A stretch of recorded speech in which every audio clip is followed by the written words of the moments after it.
morning, everyone. How are you doing? Welcome to another episode of Channel Control. You're watching Channel Control. Channel Control. No, not like radio. Channel Control. With Quad C. Quad C. And the N. Entropy. In the morning. So welcome into another edition of Channel Control. Yeah, we're back. Yeah. Matt's here. I am here. BC isn't. I know. Hey, But there's a reason why. There's a good reason why. he does have a really solid Yes. reason why he's not Yeah. here. So I guess we could say that we're 2 for 2. Let's just go ahead and say that the streak's alive because he's not here for a good reason. Mm-hmm. So he's technically here in spirit, and we'll see more stuff from him later. Yeah, we'll find out why a little bit later. Yeah. But BC, have fun out there. Get lots of content. And Matt, how's your week been? It's been good. Been a lot of TV and gaming. So I'm ready for this week. I'm ready. I actually jumped into the what is it, Battlefront 2 Yeah.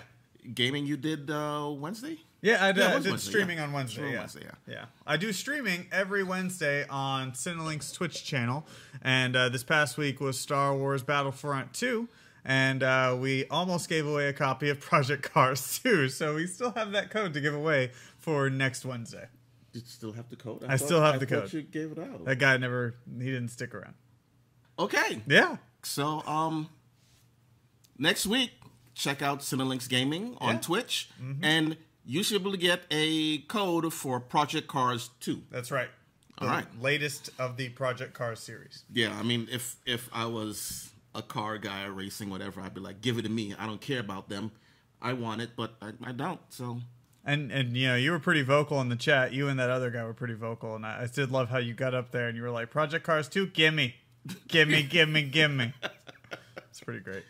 All right, so we have another premiere-filled episode of Channel Controlled this week. Yeah, we do. This is kind of like the leftovers between the other channels as far as CBS, ABC, NBC, and Fox. And Fox, yeah. And Fox. Yeah. All right. So getting into the past week's premieres, let's start off with Wisdom of the Crowd. The new CBS drama that's trying to take over. What was that show that they had with... Person of Interest. Person of Interest. Yeah. Try to take over that. Yeah, that was more of the computer just looked at all the data and made probabilities of crime happening or whatever. This is more a millionaire, billionaire who starts up this project for his daughter who was killed a year prior. And he's crowdsourcing an investigation into the murder of his daughter. That's interesting.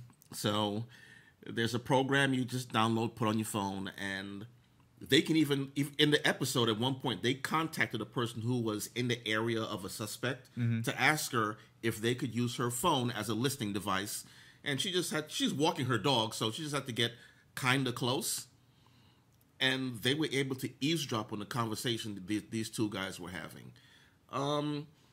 As far as the episode itself, it was interesting. I liked it. They did bring up one of the problems I saw that would happen if something like this would happen in the real world, which we've already seen with the shooting from Vegas that happened this last week, where they find a certain person and they think that, or they see a piece of evidence on the night of this girl's disappearance, and they instantly blame this one person for it.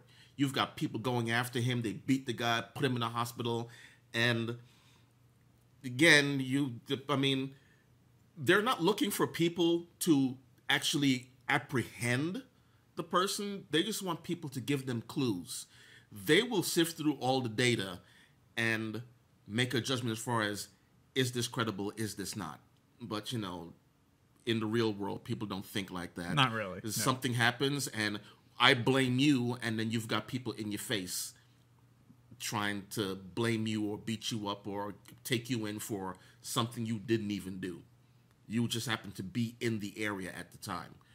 Or you knew a person that knew a person, some shit like that. Yeah. So, but other than that, they touched on that. They kind of went over it and how they're going to do the investigation now. The police are working with them, or they have a officer kind of assigned to them. So things like that doesn't happen anymore. And I think the officer is the guy from Alphas, right? Yes. Okay, that's who I thought he was. Actually, no. It's a different guy. Really? Yeah, it is. He looked identical to him. He looks exactly like him, but it is a different guy. Oh, okay. As far as the name, I don't know the name. I don't have it down here right now. All I've got is Wisdom the Crowd. Yeah. On the computer in front of me. Is it just weird to me though that it's Jeremy Piven doing a CBS drama? You know, no, It's not. no. Okay. I thought it was weird. I mean, Jeremy Piven is a really good actor. He's got a lot of range. You just kind of see one aspect of Jeremy Piven, and that's Ari Gold. I love His Ari character Gold. Ari Gold. Ari Gold You was see so it in great. everything. That movie, The Goods, he did after. Yeah, I remember that one. That was Ari Gold as a car salesman. Yep. There was It was a terrible movie, but they had some parts, but Yeah. overall it was bad. Smoking Aces. Smoking Aces. Even though he didn't do much in there, they had too many people. Yeah, they had a lot of people to go through in there.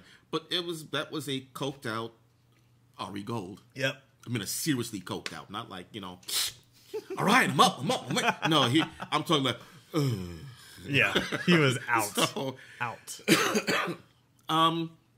Yeah, so as far as Jeremy Piven in this role, I like it. I want him on TV for a long time. Okay. So him in this role, I like it.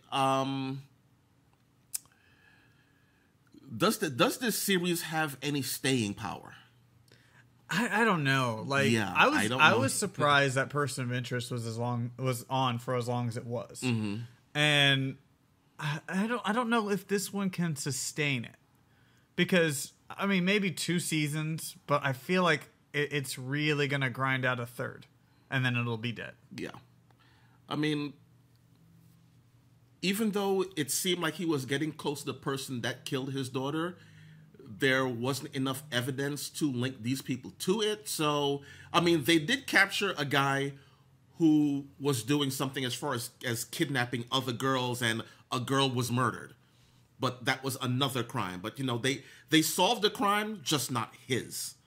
So he's still trying to work on his daughter's case, because there's a guy in prison who shouldn't be there, and the courts are saying, yeah, they're not even going to do anything with this. So, I mean, that's how they're going to keep extending it. But how long is it going to be? You go through 23 shows a season, or I guess now since the first season, probably 13. Yeah, it won't be that long. Yeah, but then the next season you got 23 episodes of solving crime after crime after crime after crime, but you're just getting that much closer to solving your daughter's murder, but you're not. That's what The Mentalist did. So, That annoyed me so much. Really? I enjoyed the hell out of The Mentalist for the first few seasons, but it was kind of the same thing, where it was like at the end of it, they're like, oh my god, he's getting close to red. Oh god, all right. Next episode, turn it on. Let's watch it. And then the next episode would happen, and you're like, it's another freaking like crime that they're just trying to solve, and then oh wait, it has something connection with red. Hold up. It's the exact same thing, and there's maybe like 1 or 2 episodes that actually revolved around the main nemesis. Okay. Yeah. Well, yeah, then this show may be exactly like that. That's what it was reminding me of. Except it's a crowdsourced, like Kickstarter for killers or something. But Snapchat for killers. I liked what I saw, but as far as longevity of it, I honestly don't know. 2 seasons, Yeah. possibly 3. And I feel like 3 would probably be pushing it unless they that's really as do far as something it's gonna great. go. But one show that has lasted a lot longer than people thought it ever would Oh my be god! I thought it was going to be canceled the first season. I right. swear to God. It's Not so that great. it's bad. I thought that people don't get this humor. Yeah. So- And they probably don't still. Yeah. But it is Fox's Last Man on Earth. And good. love it. Did you watch the latest episode? Yes. Okay. So I love how they opened it up the exact same way, or roughly the same way that they opened up the season. I think not the season prior, but the season before that, where they had John Hamm come in, and all of a sudden John Hamm gets killed so quickly. This time it was Jack Black. Jack Black walks in and he just gets shot on sight. He says, so great. "Hello, everyone." Bam! Dead. But they added Kristen Wiig this season, and Kristen Wiig is they introduced her a little bit last season with an entire episode that revolved around her. Yeah. And she was this kind of a rich personality Yeah, kind who of a socialite. A socialite, I believe it was political circles. I'm not sure. Though. I feel like she was. I have to go back and watch it, but yeah, she's very ritzy. Yeah, and she ultimately finds out that she's immune to the whole disease that's killing everybody, and finds a way into a bunker and just lives while everything is like being destroyed around her for so many years. Finally, she finds her way out, and if you had been watching The Last Man on Earth, you realize that the drone was her, that she was calling out to the people, the survivors. Well, this beginning of the season, she comes out. She's finally introduced herself to everybody. They're on this boat. They're trying to head over to Mexico. And they figure out that she is just eating all their supplies. She has a weird fascination with Phil. Mm-hmm. And she loves her some Phil.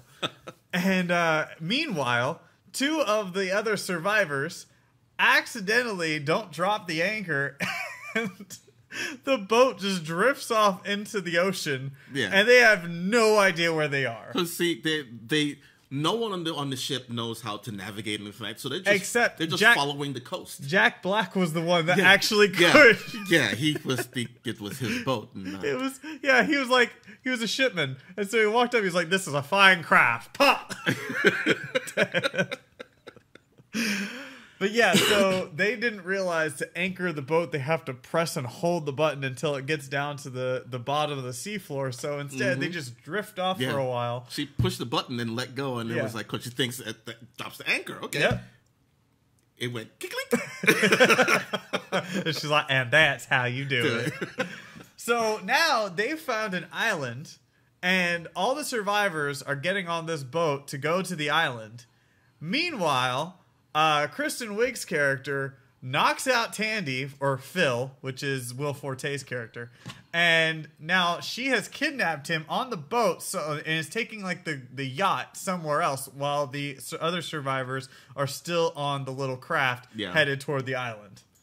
This show, again, I did not expect this show to last this long. So great. But I'm glad it did, because this show is really good. Yes. If there was anything that annoyed me about the show, is just all the characters that they brought into it. A few of them could go. They could die off, and hopefully they will soon. But who do you want to kill? The Australian girl. Oh yeah, well she's a mom now, so you kind of can't kill her off. Kill her. January Jones, her character. Her character last season annoyed the Melissa? crap out of me. Yeah. Melissa, she annoyed the crap out of me last season, but I like that she's finally got her meds and she's doing better now. Yeah. When there was the whole love triangle between her, Tandy, and his wife. I can't remember her name right now. I can't remember. Carol. Carol. Yeah. That was good. Then they brought in Todd, and then they I had love their Todd. thing. And the two of them sleep. Yeah, Todd is excellent. Todd is great. If there's a show with someone named Todd in it, it's probably good. Because watch Wrecked, and you'll know what I'm talking about. Yes, totally different personalities, but yes. But yeah, a lot of the characters are good. Some I'm like her, like Melissa and the Australian girl. I can't remember her name, but whatever. Yeah, she's a mom now. Yeah, whatever. Both of them need to go. Okay. I don't like them. You still don't like January Jones, Melissa? No. Even now? No. All right. Well, can't win them all.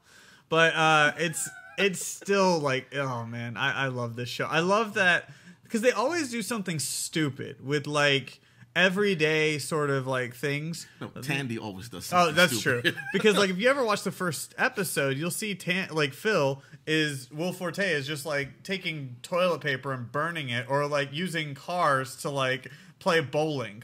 Like he just does some of the most outrageous things with like all these household products. Well, this time, because he was sending off like the main like antagonist, the murderer that they were trying to get away from, they finally killed him and dismembered his body. And they were setting him off to sea, but they decided instead to put the head on one jet ski and the body on another jet ski, send them completely in opposite directions. Well, sure enough, they come back and they crash right into each other. And I love the reaction. They're all watching like, he's reforming himself. He's reforming. It was so dumb. I loved it. Oh, man. So, yeah, Last One on Earth, the season premiere was great. If you haven't watched this, you should be. It's really so should be. Yeah.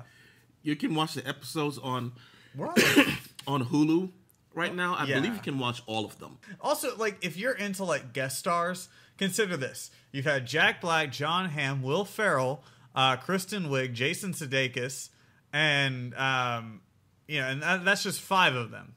And there have been so many other ones. So, yeah, definitely go check it out. Yeah. Okay, now the other show we have is an ABC show. Yes. Which I saw on... I didn't watch it then. We just got finished watching it. Yeah, we just watched it before this episode. And critics were kind of panning this show. It's like, it's not good.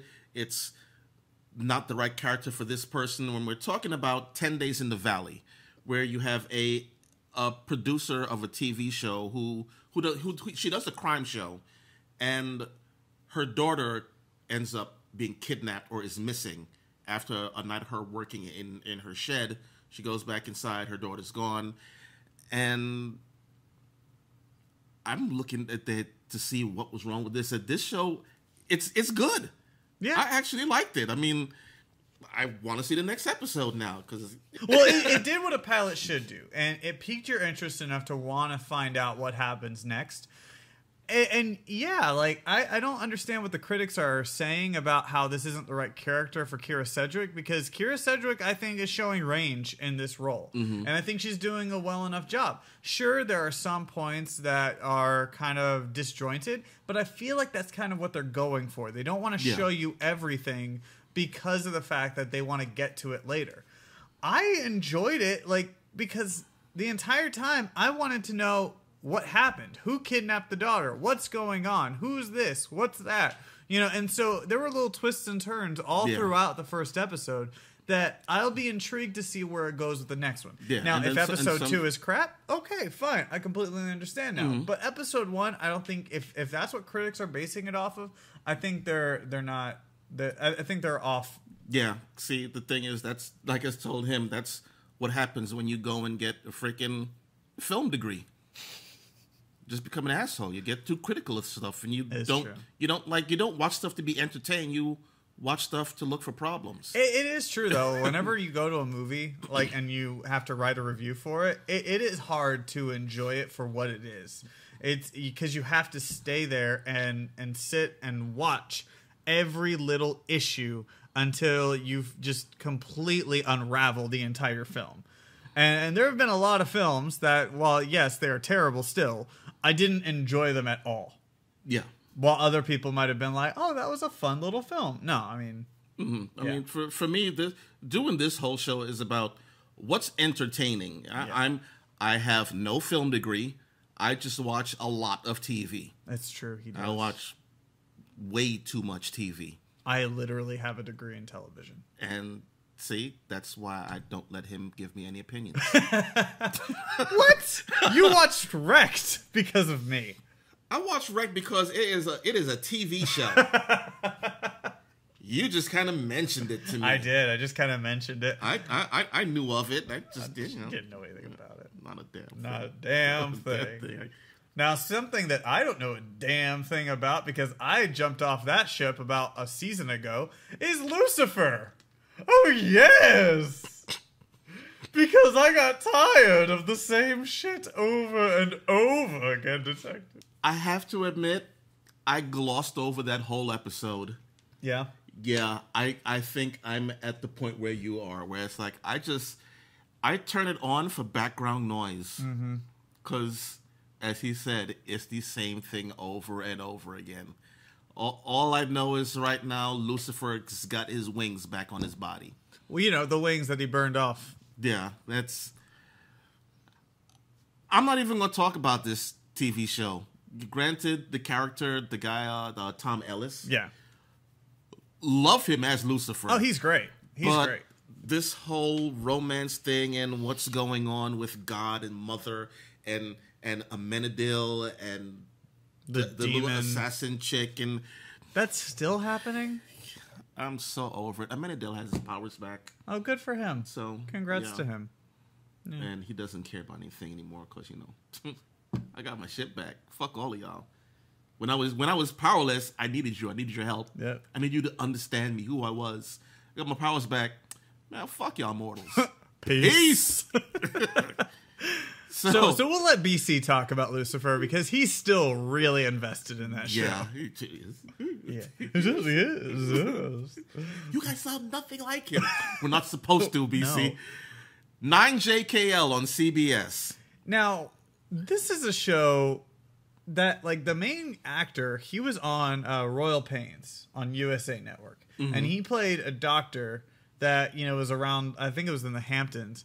And I really loved that show. And I grew to actually really like that actor, too. And then he started doing WWE stuff, and it got really weird. And then that show got canceled, and now he's on this show on 9JKL. And comedy just doesn't seem like it's his forte. Well, I don't know him from the other things, Royal Pains and WWE stuff, whatever. He did like 1 or 2 appearances on WWE. It was, like I said, it was really weird. The comedy on this show is okay. Yeah. There are some parts that, particularly his interaction with the doorman and this little kid that hangs out with the doorman.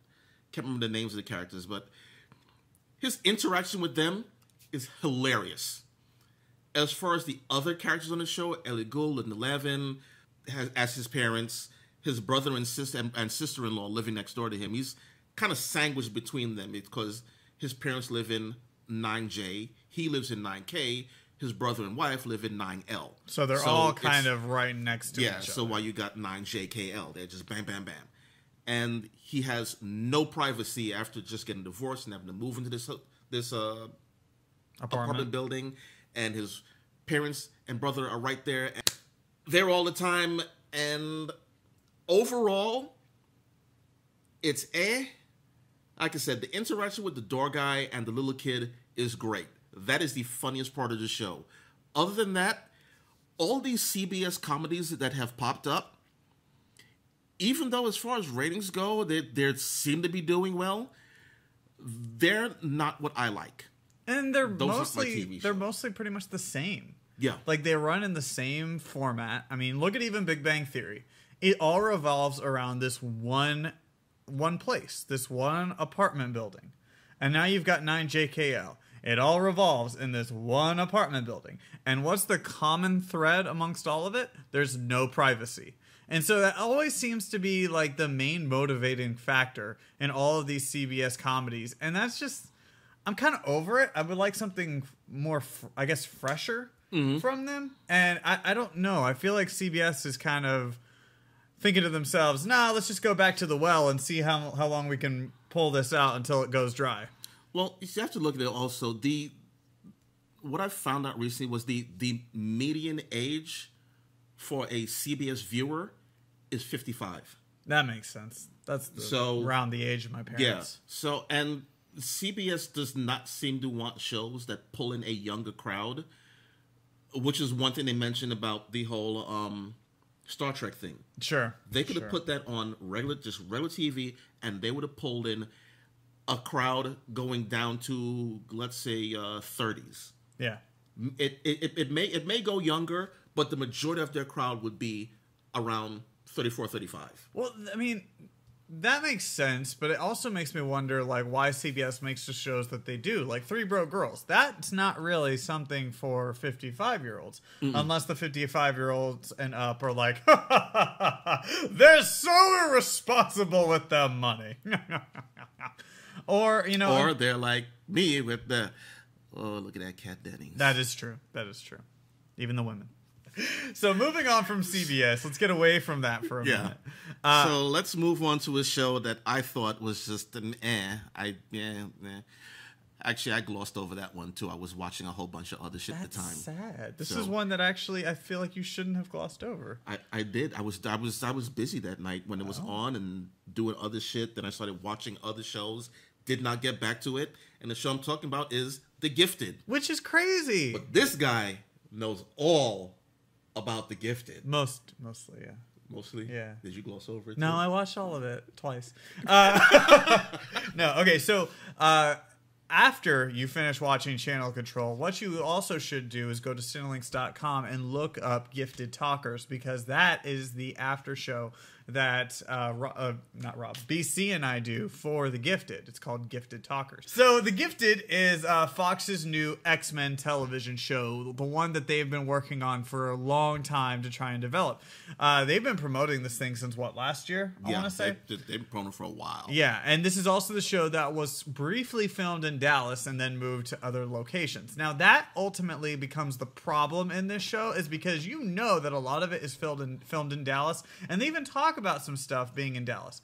But then they say the location that they're in is Atlanta, Georgia, which makes no sense, because it kind of messes up the settings for the rest of the entire episode. But I feel like they're going to fix it in episode 2, because just the pilot was filmed in Texas. So, anywho, The Gifted in general, though, I love the characters. I love what they did with them. I feel like, though, the pilot could have been longer. Like, whether it was limited commercial interruptions or maybe it was like 15 to 30 minutes over, I feel like it could have done with some of that, because a lot of fleshing out and detail was needed in the pilot. So that way we could go into the next episode really invested in a lot of these characters. But that being said, they were not stingy with the powers. And that's what was really great. Yeah, that's one thing I did see. The people were just using powers. It's not like other shows where you can't use it. Don't do it. No, don't. You can't kill them. Like, no. Like, they actually kill them. They used it, and it wasn't that it overtook the entire episode. It more like was an extension that helped it along, because you're not going to have an X-Men television show about mutants and powers and all this other stuff and not have powers. Like, that makes no sense. So they made sure from the get-go that they were showing powers. And it was really fun to watch. I love the effects that they're doing, and I feel like they didn't blow their budget in the pilot so much that they're not going to have any powers in the next couple of episodes, or that one episode where nobody has powers. I feel like they're going to continue to have powers throughout the entire time. So that was... Yeah, they have a powers budget. They do. Here's how much money we have just for powers. Okay, get us more money. Yeah. So it was really good. I do got to say, though, that the one character that I was really excited for, I believe her name is Jamie Chung. She's the actress. Her character has the ability to open up portals. Oh, and Blink. Blink, yeah. Yeah. I wanted more of Blink. And it just seemed like she was hot Nightcrawler. And that's it. Like, they didn't give a whole lot of context to her character, and that's something that I wanted to see. But I feel like we're going to see that in the next couple of episodes. But Blink is one of the weirdest freaking X-Men characters ever. She made her debut in the comics in the Age of Apocalypse, where it was like an alternate reality. Something happened, an alternate reality was made, and there was this character that came out of nowhere, Blink, who could open these portals, and, you know, you jump through and all this stuff, and blah, blah. And for some reason, everyone loved this character. Everyone latched onto her. More Blink, more Blink, more Blink. But when the Age of Apocalypse ended, that whole reality was gone. So in comes Blink, out goes Blink. yeah. And now it's like, okay, people love this character. We have to put her on TV. So when you say that they're not using her much. It's like, They don't know what to do with her yet. Yeah, they don't know what to do with her. But even the way that her powers were being used on the show was like she's struggling to use them. Blink was not struggling to use shit. She knew how to use her powers well. Yeah. So, Well, and she obviously understands how to use her powers, and that like she has to have been someplace to know where she's going. But I think the issue is, it almost seems like she's hesitant, or she just doesn't know where she's going, or whatever. And she's having problems starting up the powers. And I feel like a lot of these characters are having that issue. But I think toward the end, it will get better, and they'll be able to use them like that. But I do have a prediction that I announced on the show this past time. They mentioned the X-Men and they mentioned the Brotherhood. And they had little teases of like, oh, we don't even know if they're still around anymore. I feel like by either the end of this season or next season, they will introduce both the X-Men and the Brotherhood. Have them just use characters that aren't notable in the movies. And the two siblings, the brother and the daughter's going to go with the X-Men, and the brother's going to go with the Brotherhood. And they're going to be at odds. Really? Yeah.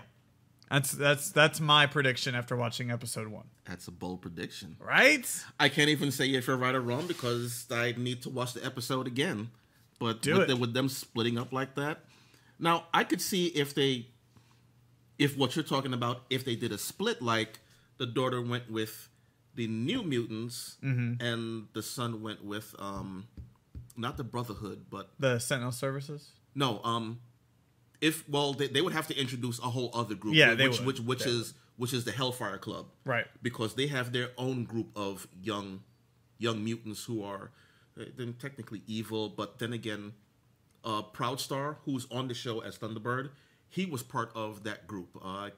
The Hellions. Okay. That's what they were called. So you had the Hellions and the New Mutants, who were the two teen mutant groups in the books. But again, that's it. They would have to introduce a Hellfire Club and pick up Thunderbird for that team. So and they always could. They could. That could be where they go with it. I mean, yeah, I'll watch it and we'll talk about it again. Yeah. Naturally, of course, because it's a hero show. It is. That's eventually where this show is going to end up. We're going to be talking about heroes for the entire season. Okay, so moving along. Back to ABC. Back to ABC shows. Two shows that... Well, one of them I really liked. The other one, I was actually hesitant to like this show because I just felt the show was racist as hell. I don't know why. I don't know which one you're talking about, but I'm assuming you mean Blackish. No. Really? No, Fresh Off the Boat. Interesting.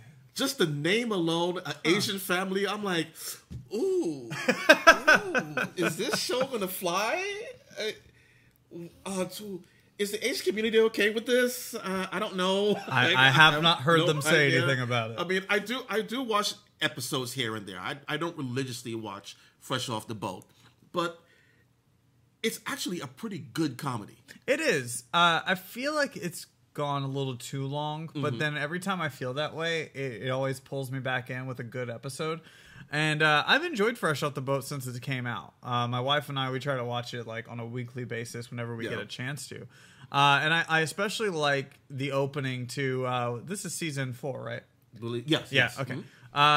Where basically Jessica goes to Price is Right, Wheel of Fortune, and with her friend. And they have a good time. And I honestly feel like Pat Sajak and Vanna made this episode what it was. Yeah. They were freaking hilarious. If I see your plate in the fridge unwarranted, I'm going to eat it. Yes, I understand. It is sometimes hard to work with friends. Like when they steal your yogurt from the fridge. Oh my God, Pat and Vanna were freaking awesome in this one. They were, and you never see that side of them. They're always so professional. Yeah, they are. Well, I actually know when they do cameos in certain things, they're usually very funny. I don't see Vanna do a lot of cameos, but I've seen Pat a few times. And Pat, he's always kind of funny. I've seen him always as that kind of like dumb character where he's just like, oh yeah, okay, yeah, all right. Just gonna. But yeah, I've enjoyed Fresh Off the Boat. I almost feel like it's got another season in it, and then probably It might have a few more. maybe. I mean, It's an ABC show, so they love their family comedies. yeah. Yeah.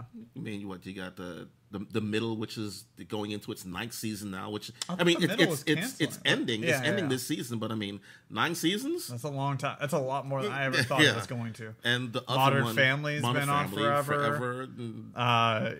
Heck, Blackish is on its 3rd season. Yeah, You but know, Blackish is good. Fresh Off the Boat. But Goldberg's, it's another one. Oh yeah, the Goldbergs is awesome. Speechless. I love that show.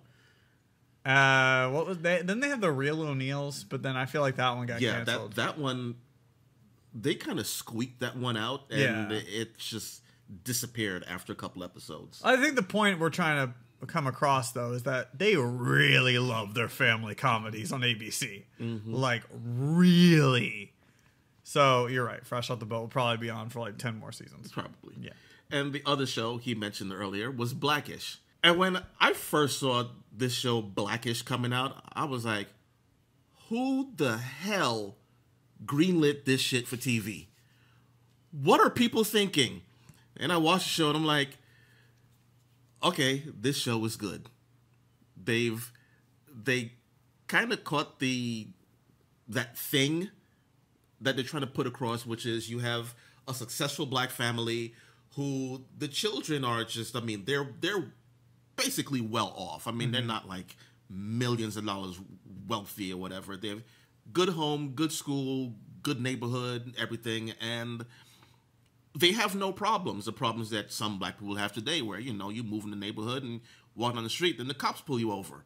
What you doing here? Can you see some ID? Blah blah. They don't deal with that.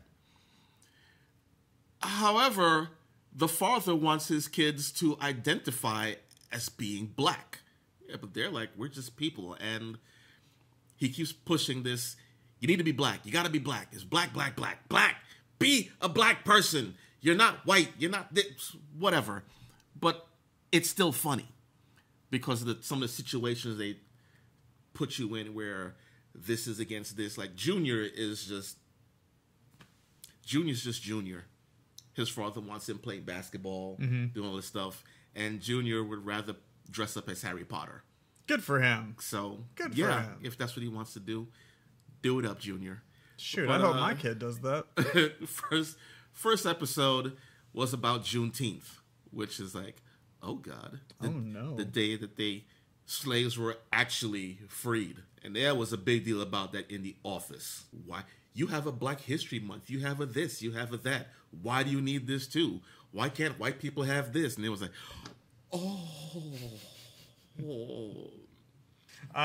You did say it was the episode was about Juneteenth, and that just reminded me of a quick moment on the Rick and Morty finale that we don't have on our list, but I feel like we should talk about for a quick second. I didn't even watch it. You didn't watch it? No. Every time I went to watch the episode, something came up. Like, they made me work this week. Oh my gosh. Okay. Well, you can still talk about it. It doesn't matter. No. There was just one line where he's talking about the different presidents that different presidential like parts of the White House that they don't want people to know about, and one of them was the Abraham Lincoln slave, the slave dome or whatever it was, and he was like, "Not all of them were freed." Oh my God! Yeah, it was pretty messed up. It's pretty great. Yeah. Okay. Although it was a pretty meh season finale, but really, yeah, you'll see. After that great season, I wanted it to wasn't like as dark as the rest of the season, because they were gradually going into this hole of like, I'll be okay. I mean, not really. Like, Really? It kind of tied everything up in a way, but there wasn't that big like shock factor that I was really hoping for. That was going to tie me over, leave me having questions until the next season. And they even said, they're like, hey, we hope you enjoyed this episode because the next season's not going to happen for like a really long time. And so, yeah, we're going to be left with that finale until next season. So the last one we had was Kevin Probably Saves the World. Mm-hmm. And I haven't watched it, but your thoughts? I watched the first half hour of it, and I was just bored. You know, this is I think this is like the second time that ABC has tried to create a little wholesome comedy where this one character has been chosen by like a deity to save the world. I think the first one was whenever like some guy like saw George Michael and it turned out he just had a brain tumor the entire time. And then this one, like, he's actually chosen by like the Lord, I'm assuming, from the commercials that I've seen. Yeah, he's got a guardian angel who walks around with him, and I love her, by the way, because she's on Vice Principals, and Yeah. she is fantastic. Well, she was. They ran her off. She was on the first episode. Yeah, the first episode. Yeah, she was still great. She might still be lurking. I haven't watched the second episode. I'm caught up on it. She's kind of around, but like you don't see her. Okay. Yeah, but as far as her name, I can't remember. But it's like you said, Lady the principal on Vice Principals, and she's his guardian angel, and he even tried to kill himself or whatever, and he stepped in front of a truck, and she made the truck just fly over, like launch into the air, fly over them, and land on the other side.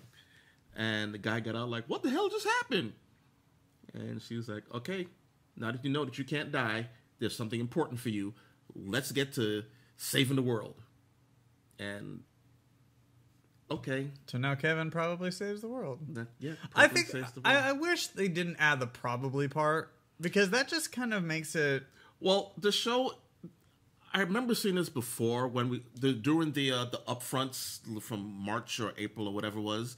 The name of this was originally The Gospel According to Kevin, and they changed it to this because I guess I thought it was going to be Kevin James when I saw that. Oh, okay.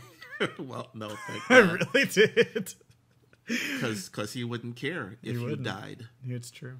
But much like his wife. Even like, oh God. Oh. I got dark quick. All right, let's move on from that. So yeah, Karen Probably Saves the World is probably going to get canceled. Maybe the last. I don't know. Who knows? Who really cares? It's just a TV show. And the only thing we want off of TV right now is Inhumans, so... That's true. Yeah, that thing needs to die, and I hope it does pretty soon. So let's move on, though, because there was a death in the TV family recently. Mm-hmm. And it... you may not remember who this person was because it's been a long time since they were on Last Comic Standing. And even, like, doing specials. It's been a while since we've seen him.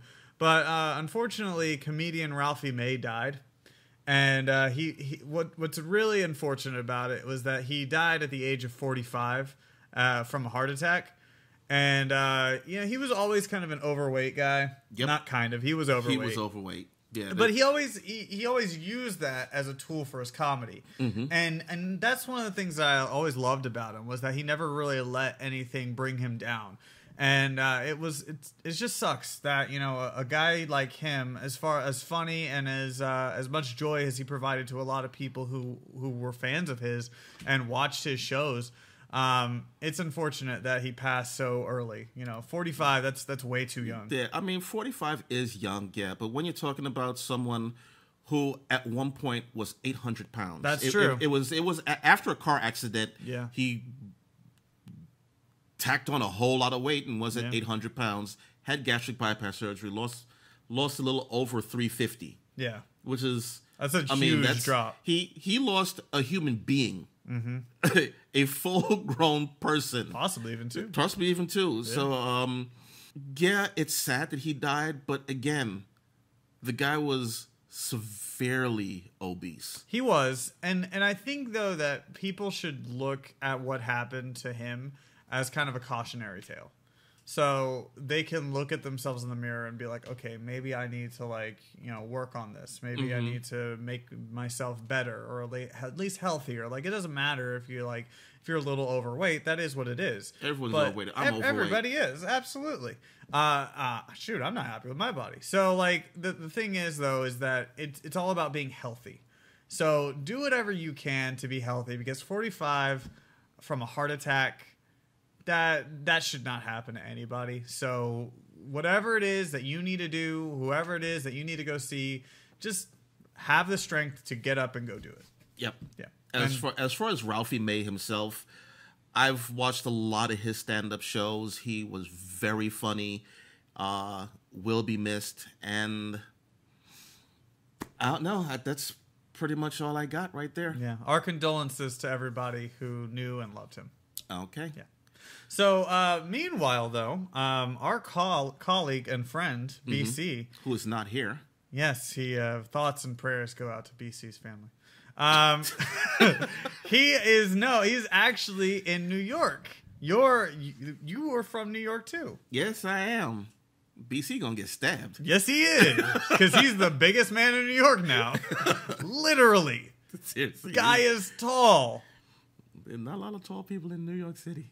I went to his house. No, that's not true. I went to his house to record Gifted Talkers, and I went up to went into his kitchen to get a glass of water, and his cup was like all the way up here. That's where the cupboard was. So I like had to like get on my tippy toes, almost like push myself up just to get it. He walks into the kitchen and is just like, whatever, short, like shrimp. And I was like, you are too tall. He was like, whatever, you're just too short. I'm like, I'm 5'9", I'm average, okay? That's how you use it. Anyway, so BC is currently out at NYCC, and the biggest thing about NYCC is that people may think that a Comic-Con may be about like movies or anything like that, but that's more San Diego Comic-Con. New York Comic-Con. See, you say that like people think a Comic-Con is supposed to be about movie. No, it's supposed to be about comics. My bad. Really? You're right. But San Diego turned about movies. It is turned movies. into about it movies. Yeah. But New York Comic Con isn't even really about comics either. That one's more about television and toys.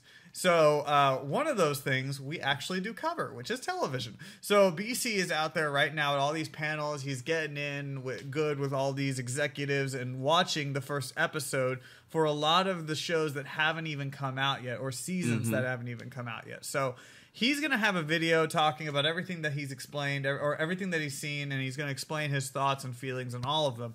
But there are a couple that we do have reports from him already that we can talk about. I mean, I don't know if he's going to send it in time for this episode or something that we'll just put up later on during the week. But the first one he sent was told us about the Orville, that they had little meetings, get together. I believe it was the woman that played the doctor, Scott Grimes, who's plays pilot. Gordon, the helm officer pilot, and Adrian Palicki. Padalecki. No, not Padalecki. Oh, oops. That's Jared from completely different. Subway. Anyway. But anyway, they were there from the Orville, and they were, I guess Seth MacFarlane like Skyped in or something. Skyped in, because they had something on the screen with him because he was not there. But because he's too busy. They had that little thing, and here are some pictures from BC about that, and here's the group right here, a little bit blurry, and there's one with Seth MacFarlane. Damn, how could I forget his fucking name? Anyway, coming back, we are going over to Hulu, The Runaways, which they showed the first trailer for, and I was like, so ready for this show. It looks so... Okay, I know nothing about the Runaways comic. Love Runaways. Did nothing about it. So great. So, and when I saw this, it's like their parents are super villains, not big name villains. No. Okay, so basically what happens is Marvel took everything from all of their other comics. They took mutants, they took aliens, they took crime lords, they took everything, and they put them all into the Runaways. All into just Runaways. It's not the Runaways, but it's all into Runaways. And these kids believe that their parents are superheroes.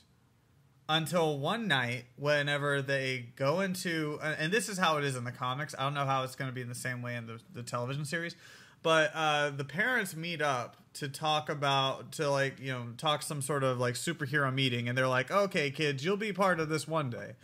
And they go into a secret room, and the kids are all together in like this one little area of this giant mansion, and they find a secret door.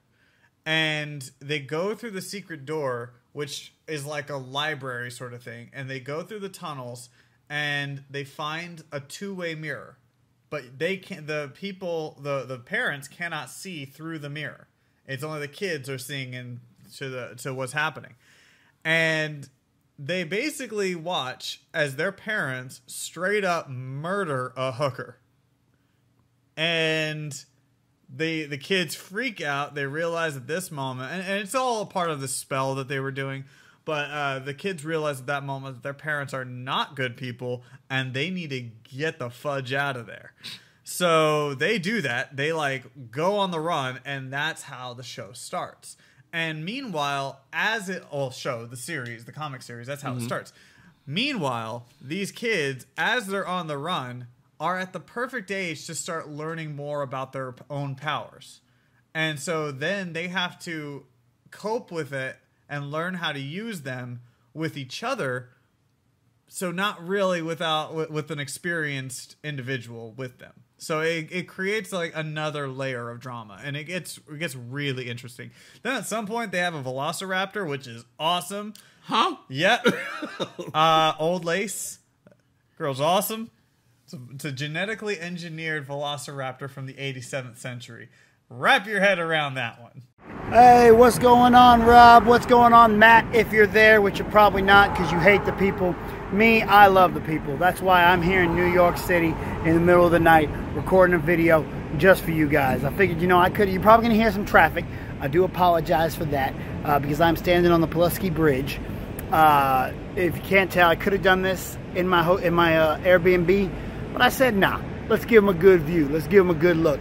I am your boy, the Jersey Jackass. Hit me up on all social media at RealJackassBC. That's RealJackassBC. Now, I know Rob has a lot of news to get to. I don't exactly know everything that he's talking about on the show, so I can't touch on a lot of it because if you didn't tell, I'm a little busy.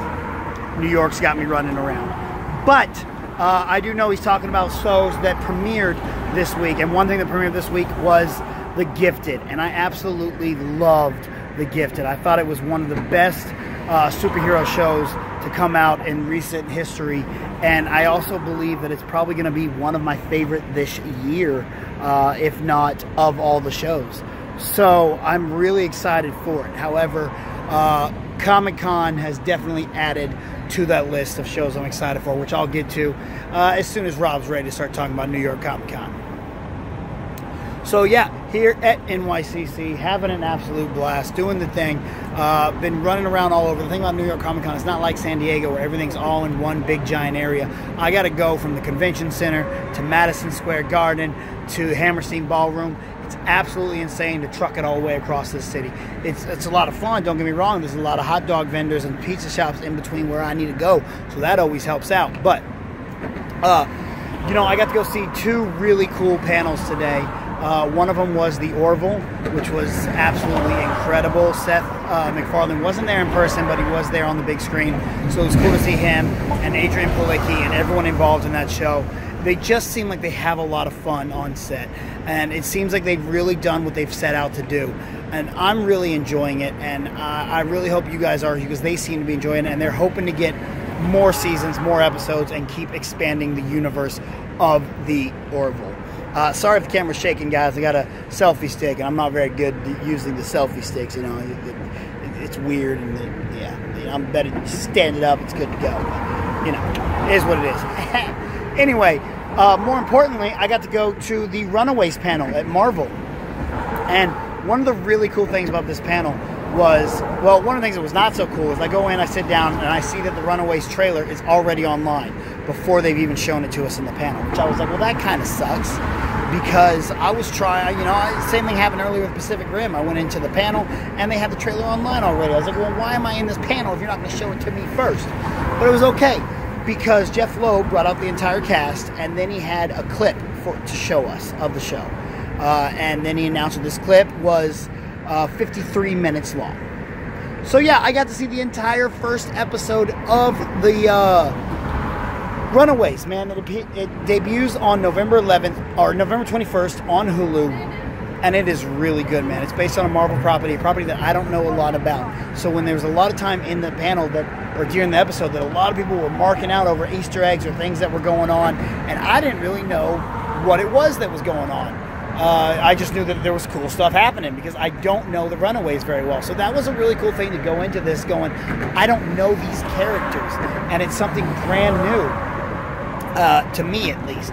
And so I really enjoy it. The cast has a really good chemistry. I was telling Matt that it's kind of like the Breakfast Club meets the X-Men. And it's really fun to see this cast come together. Their chemistry is really strong, and it feels like because the thing about it is they're friends that are no longer friends, and they're kind of coming back together. And you run the risk with something like that, a gimmick like that, of them not feeling like they were ever friends. But this feels like they had a history. This feels like they once knew each other, and they once were really close, and they just happened to fall apart. So they really did a good job at portraying that. And it ends up, from what I'm understanding, the parents are the villains, and that's why these kids are the runaways. They run away because they find out their parents are super villains, and they end up being kind of Teen Titan-like superheroes in the Marvel phrase. So it ends with them kind of figuring out about their parents. Now, what they told us, they didn't show it to us, they told us that episode 2 is going to go back and show us the same story, but from the parents' point of view, which is something that I'm really looking forward to finally seeing. I cannot wait to check that out. But anyway, guys, hey, thanks for listening. Thanks for watching. I appreciate it. Don't forget to hit me up on all social media at RealJackSBC. That's RealJackAssBC. My podcast, It Is What It Is, every single Thursday. And every single Tuesday, we're doing a brand new after show, something I've never done before, but I decided to try it out. It's called Gifted Talkers. We're going to be talking about the gifted every single Tuesday. It's me and Matt. UGF is coming up on November 3rd. Get ready for that. SCNS Live every single Thursday night. Watch some TV this weekend. I hope y'all watched Texas versus OU, because no, that wasn't this weekend. That's next weekend. Y'all get ready for next weekend and watch Texas versus OU, because it's going to be damn good. Represent. Okay. Let that sink in. I am intrigued. Yes. I want to see this. I am so ready for this. And and it's only going to be on Hulu for a little bit of time, right? Until Disney's going to pull it from there too. Is it a Disney? Oh yeah, that's right. It's Marvel. Yeah, then it's a TV show. Yep. So the series will start on November 12th. Was it 12th or 21st? They should not pull it from Hulu, because the people that started Hulu is NBC, Fox, and ABC. Oh, okay. They probably won't. Or Disney. So they probably won't. Yeah. They might have it on there too, though. But it starts November 21st on Hulu, and how Hulu does it, they release it episodically. So it's not like you get to binge it unless you wait until the season comes out. You just have to wait weekly. Oh, so, okay. They've done that before. Yeah, they do it with all their stuff. Yeah. All right. Yeah. So the other stuff he would mention that he was going to get to today was one was The Tick. Yes. And he mentioned that because he saw the second season preview. No, it's the first season, but it's part 2. Oh, okay. Yeah. So the 6 episodes we have that's part 1. Apparently, is half of the first season. Yeah. Oh, okay. So part 2 of the first season. But the trailer that he said he saw, he said he really liked it, and it's actually piqued his interest. I think he saw to go episode watch 1. It.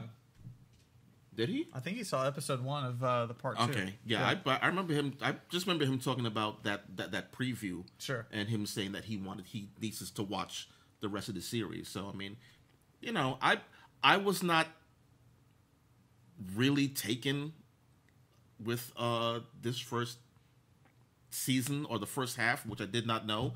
And the one thing I said was it's too short. Yep. Well, now it turns out it's not going to be too short. Yeah. They probably had to film it. It probably took them a while to film it, and Amazon probably said, okay, we're going to have like half your budget probably. Like you're going to have it this half and then this half, and then just keep building from there. Because, I mean, there's some CGI stuff that they have to do for The Tick to make it what the show that it is.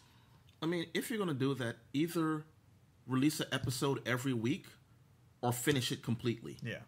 Don't do this first Wait the for a half while. a season, then the other half a couple of months later. Let's be honest, we weren't missing it. We could have waited a whole other year if you wanted to release it all at the Exactly. same time. So Yeah. another one that he's at is Ash versus the Evil Dead for season 3, and he did actually get to watch the first episode of season 3, which I hate him for. But anyway, such a great show. It's just a gore fest. So good. My wife cannot watch it. Like Really? it's too bloody for her. But I'm just like, okay, click. See you later, babe. And of course, the other one that he said he was going to go to the panel to, which I should probably tell him don't bother, but he may be into it, is Lucifer. Unless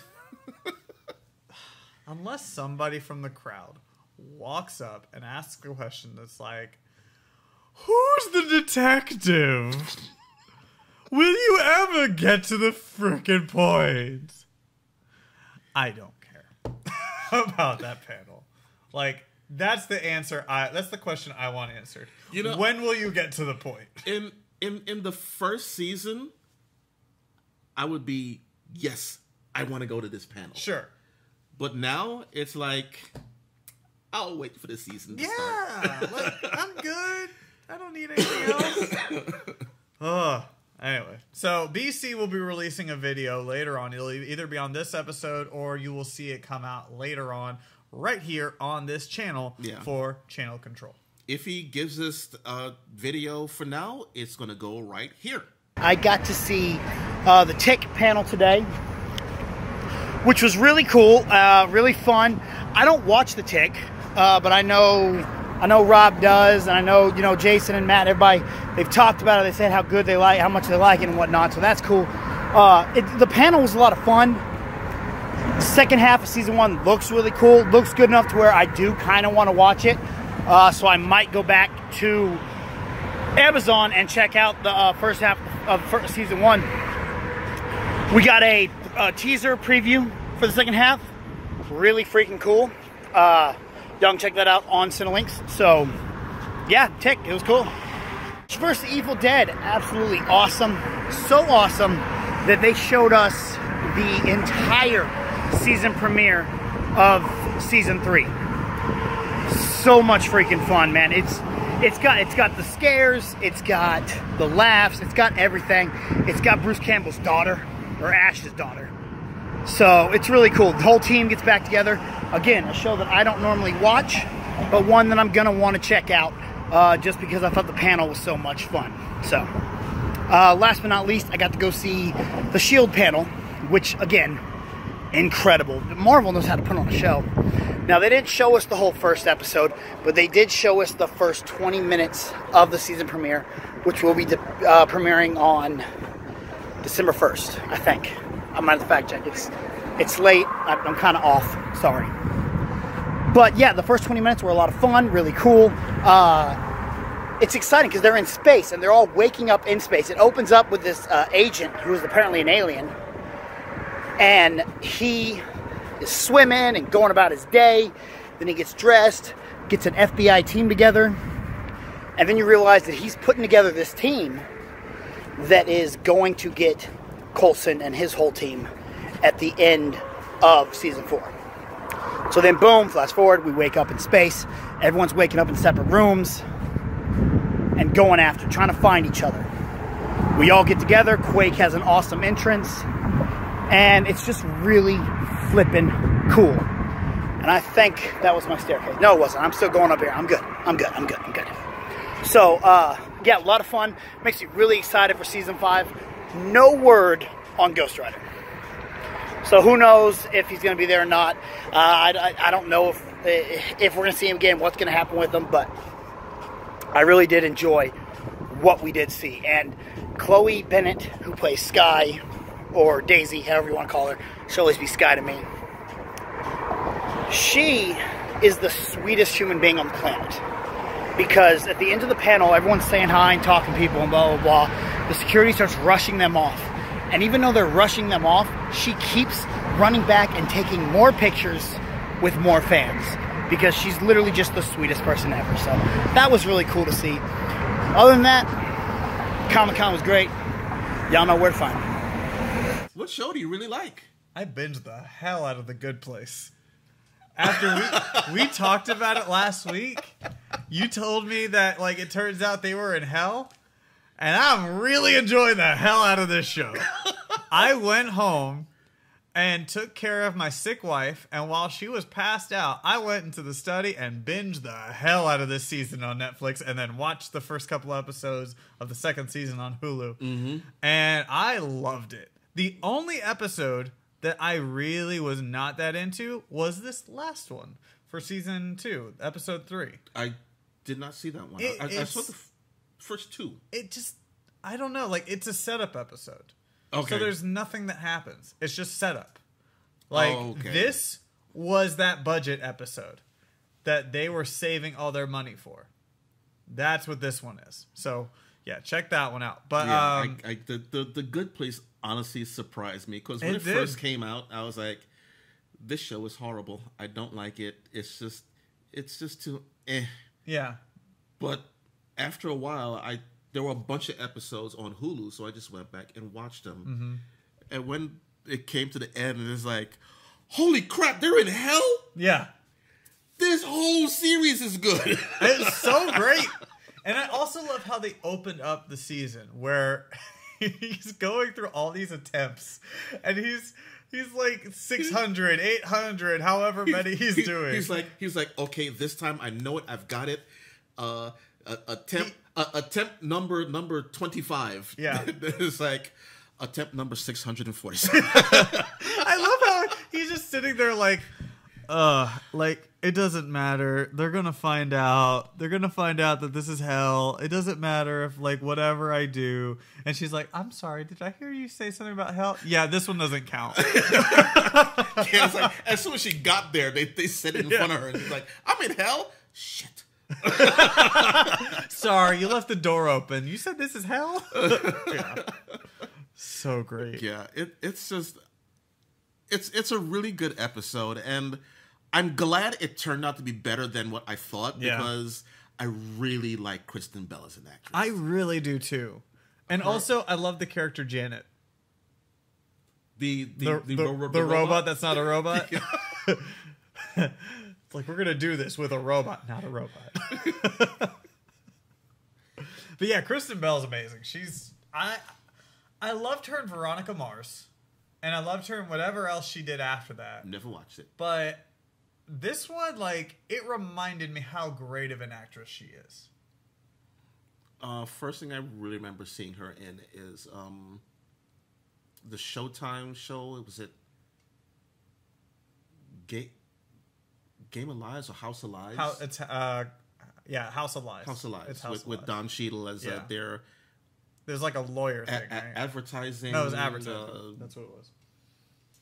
Whatever. They come in and fix advertising companies as far as advertising and all that stuff. And that was a great episode. She played it was a serious character, though. I mean, it had some comedy in it because, Showtime, they need some comedy in there.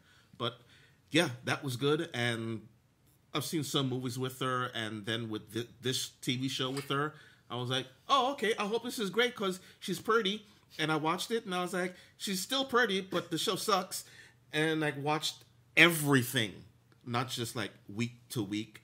I kind of collected everything, watched it all, and it was great. So and it's easy to binge, so easy. I mean, each episode's only 30 minutes long, and I think there's only 13 episodes of the first season. Mm-hmm. So you can go on Netflix right now and just check it out, and you'll be done like within an hour, like 4 hours. Yeah, when there's a beginning season that's a half an hour episode, I love those because, like you said, they're easy to go through. So quick. It's a couple hours in the day and you're done. Yep. As unlike an hour-long episode of Riverdale. Oh my god. Where that took so long. Going through the fucking hour is just a chore. You ever have those moments where you watch a TV show that's an hour long and that 1 hour feels like 3? It does. Yeah, no, I have that all the time. Those are the shows I freaking hate. Yeah. It's like, I'm going to watch the first episode and then forget the rest of it. Like, I can't remember what episode I saw recently or what show, but I feel like they packed in like so much And so, like, that hour felt like it was, like, 2 or 3 hours. And I'm like, oh, my God, where did the time go? When the credits roll and thing goes, episode 2. And you're Yeah. like, wait, that was just one? Oh, yeah. As far as these shows this week, I would have to go with 2 of them, actually. That's Last Man on Earth Yes. and Blackish. Okay. Because those are 2 common shows that I really like. But as far as an overall show that I love right now, and that is The Orville. Yeah, so good. I can't get enough of that show. This episode with Charlize Theron was great. It was. Except now it seems, I talked to you about this, the humor seems to be getting forced into the show. Yeah. We're at that point where Fox is kind of like, no, guys. Remember, comedy. So they have to throw in something. And there's a part where it is funny with Isaac and Scott Grimes' character. Mm-hmm. It's funny, the little interaction they had, but it seemed a little forced. You're right. Like, Yeah. initially it seemed forced. Like when they started out, yeah, it was just a banter. It was just Yeah. something to kind of fill some space. Sure. But then they kept going with it later on in the episode. And It's there's like a pivotal moment where like there's like about to be like an explanation of something that happens, and I don't want to spoil it for you because it's a good episode, but then suddenly like something crashes in, and it has to do with that prank that they were pulling off between Isaac and Scott Grimes' character, and you're just like, this didn't need to be here. Like, it could have been anywhere else. It could have been like hidden in the background, and it would have made it so much better. But unfortunately, like, it was just kind of thrust in there. Yeah, it's like how. What's going to happen with this joke? Are they going to do something with it later, or does it stop right here? Because one joke that they did that with was when I can't remember the guy's name, but when he laid his egg, Yeah. and he's sitting in his room on his egg to hatch it. Yes. That was just a method to remove an officer, a senior officer, from the bridge, and have a junior officer take over, which worked out for the episode. Yeah. Overall, and then that one gag turned into an entire episode about how this race views gender and the way that they react to it. Yeah. And so that's a joke. It wasn't forced. It worked. It even turned into its own thing. Yeah, it simmered, which This, was nice. yeah, this one, I can't see that going into something bigger. Like, It won't. Like if they started something where they're trying to teach an android humor, and then later on they did that, I'd been all for it. it might have been funny. Yeah. It might have been funnier. But this way, it just seemed forced and not funny. However, the episode itself, as far as what was going on with Charlize Theron and the crew of the Orville, was awesome. Mm-hmm. I haven't watched Star Trek Discovery yet, but I will in a couple hours. And that is also a good show. It's not the Orville, but It's not the Orville, but it is still a good show. Yeah. And but yeah, my overall pick for the week is the Orville. like it was last week. Like it was last It's going to week. be every week. And Arrowverse. it probably will be next week until like I see what they do with Flash. Yeah, that'd be interesting. That's really going to be interesting. I wonder if they're going to bring back Barry in the first episode. If they do, my next week pick will be the Orville.